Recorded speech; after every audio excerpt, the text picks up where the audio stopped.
Hi, I'm Bob Schmidt with Home Remodel Workshop. So you've mastered some baseboard and some casing and some other simple projects around the house. You have the tools and materials you need to do what you got to do. Now your significant other wants you to tackle a little bit of crown mold. It's a little bit different than other kind of moldings you're going to do. I'll show you some tips and tricks to help you get through it. Let's get to work. The first choice you're going to have to make is your choice of material. It's an important choice. It depends upon your skill level. This material in particular that I'm showing right here is very detailed. It's a fairly large piece of crown. It's difficult to put up and line up, and it's also a natural wood that's going to require a stain. That's a lot harder to work with. A smaller painted piece of crown is going to be a lot easier to work with than a larger detailed stained piece of crown. Although your skill level is saying this is where you need to be as far as your first crown job, it's possible that your significant other is going to say, hey, I don't want that small little thing up in the corner of my room. There are some ways of using this skill level and getting a bigger piece look to it.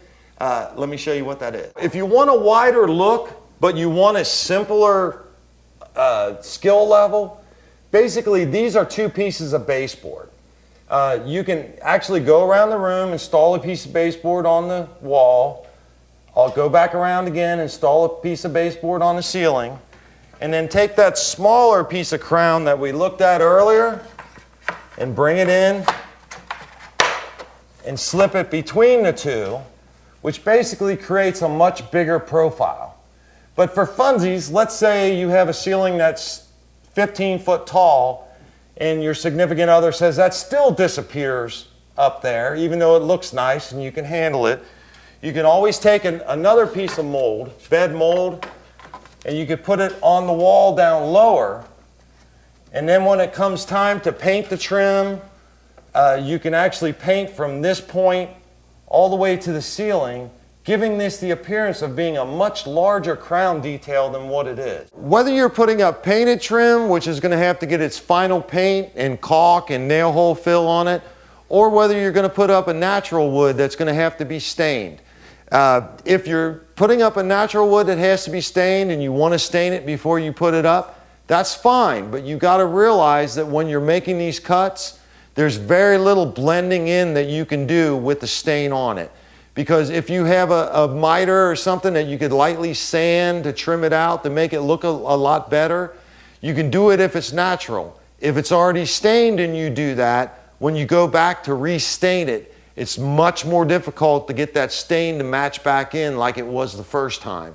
So that's another thing to consider when choosing between the two. Now we're going to cover purchasing material.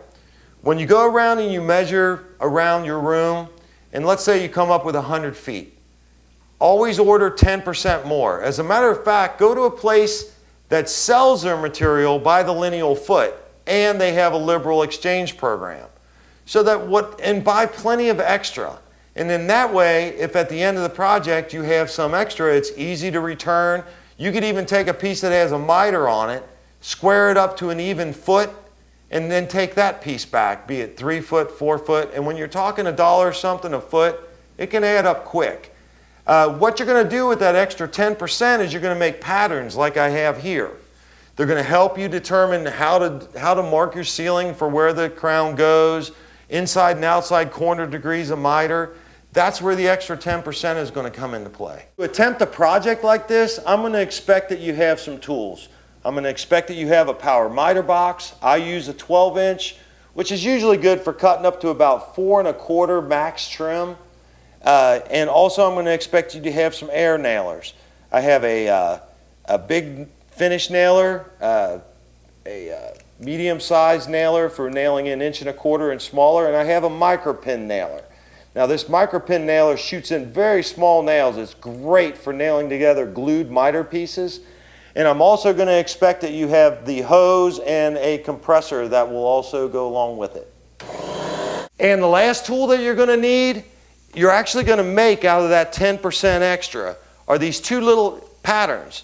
Here's an outside corner pattern, and here's an inside corner pattern.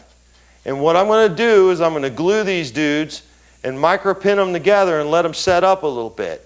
And what these will do is these will help you mark the ceiling so that you know exactly where the crown molding needs to go, and it'll give you a little insight into whether that corner is square or not, so you can determine what angle adjustments you need to make for a corner that's out of square. And here they are put together, about a foot. I mean, you don't have to usually go much longer than a foot.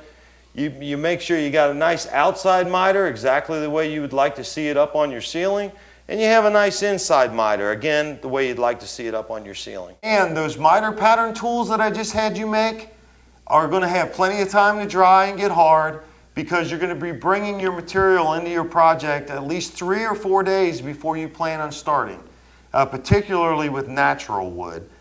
Because what you want is you want your material to have the same humidity as the structure that you're putting it in. You don't want it to be the structure to dry and expand at a different rate that the material dries and expands, and possibly opening up miters and outside corners that you're going to have to deal with later. So it's best to get your material there early. Okay, this is the end of part 1 of probably 3 videos I'm going to do in this series.